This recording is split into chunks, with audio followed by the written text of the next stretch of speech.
Hello. Hello. अरे कोई है? जी कौन? कौन है बाहर? जी मैं हूँ, कयूम मियाँ। क्या आपके अब्बा जान घर पे हैं? जी वो घर पे नहीं है, वो तो कुल पढ़ने गए। शुक्र है वो बारक ताला वो घर पे नहीं, वरना तो हमारे भी कुल पड़ गए होते।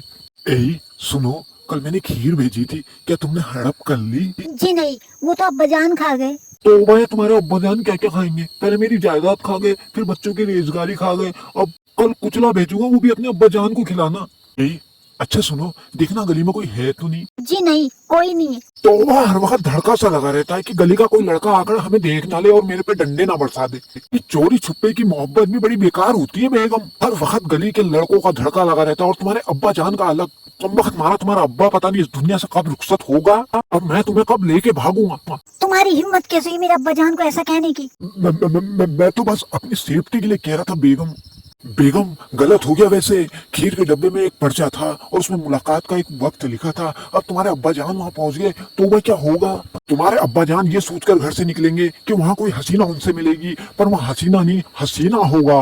वैसे मुझे तुमसे एक बात कहनी है।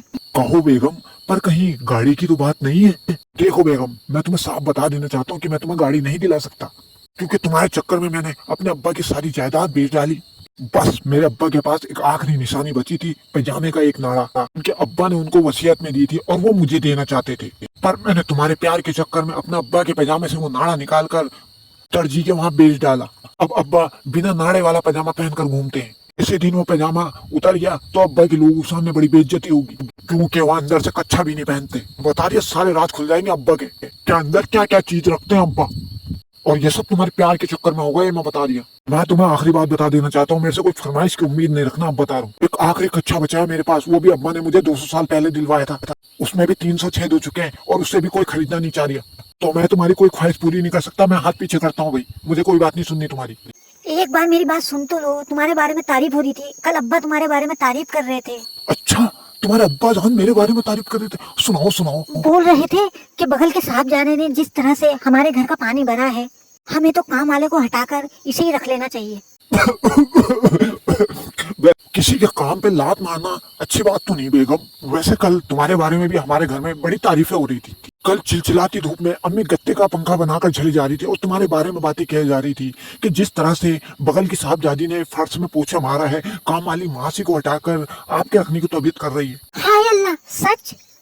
जी जी जी जी, अल्लाह हमारी जुबान मुबारक करे और तुम्हारे अब्बा को कब्र नसीब करे बहुत जल्द, और उसमें इतने लंबे लंबे कीड़े पड़े कि तुम्हारा अब्बा कब्र से बाहर आने को तरसे। झांक झांक के देखे कब्र से कमीना हम दोनों को। बड़ा बोल दिया था उस दिन कि मेरी लड़की को ऐसी नजरों से मत देखो, ये मत करो, वो मत करो। वो मनहूस कहीं का तुम्हारा अब्बा आया नहीं अभी तक। वैसे बेगम मिलने कब आ रही हो मुझसे?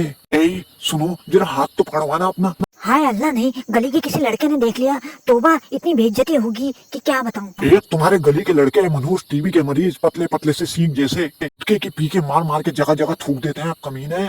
परसों एक आदमी नाई की दुकान में खुद को गंजा करा लिया। अरे मोहल्ले के लड़के उस नाई की दुकान में पहुंच गए, पान की पी के भरी हुई पिचकारी उनके मुंह पे। अम्मखत मारे को एक खांसी का झटका आया और उसकी सारी पान की पीक उस गंजे के सिर पे पड़ गई। गंजे ने सोचा मेरी नक्सीर फट गई, वो ऐसा उठका भागा डॉक्टर के पास, आज तक वापस नहीं आया नाई की दुकान में। उस बेचारे नाई का नुकसान हो गया, उसको पैसे तक नहीं देके गया। अम्मखत मारे तुम्हारे गली के लड़के इतने मनहूस से तुम्हारे गली के लड़के खांस खांस के अपने सेटिंगों को आवाजें देते हैं, और वो भी एक साथ इकट्ठा होकर। मैं तो उस दिन घबरा गया, मैंने सोचा टीवी के मरीजों की रैली निकल ली कि हमें बचाओ हमें बचाओ हमें बचाओ। मनोज तुम्हारे गली के लड़के पे 1-1 किलो सरसों का तेल डाल करके बाहर निकलते हैं। तेल मुंह से, नाक से, गर्दन से, सब जगह से बह रहा होता है और ऐसी ऐसी जगह जाता है, मैं तुम्हें क्या बताऊं। अच्छा इन बातों को दफा करो बेगम, ये बताओ मिलोगी कब? जिस दिन गांव में मेला लगेगा उस दिन तुम चूड़ी वाले बन जाना और चुपके से मैं तुम्हारे वहाँ चूड़ी पहनने आऊंगी और तुम मेरा हाथ पकड़ लेना, बस वही मुलाकात हो जाएगी। ये तो मिलते हैं मेले वाले दिन। उस दिन अब्बा ने हमसे भी वादा किया है कि तुम्हें 2 नेकरें दिलाएंगे। हमारे पास नेकरें नहीं है ना, जो पड़ी थी सिर्फ एक पड़ी थी, उसमें भी 306 हो गए। तो हमने इस बार अब्बा से पक्का वाला वादा लिया है कि मेले में हमें 2 नेकरें दिलाना, वो भी नहीं। हाय अल्लाह, अब्बा जान भी आ गए। हम तो हर लड़की को अपनी माँ बहन समझते हैं, माँ बहन समझते हैं। अस्सलाम वालेकुम, अस्सलाम वालेकुम चाचा जान। बड़ा इंतजार है तुम्हें 4 कंधों पे उठाने का, तुम्हें कब्र में दफनाने का। जल्दी जल्दी जाइयो, इंतजार नहीं करियो, तुम्हारी लड़की को लेकर भी भागना है।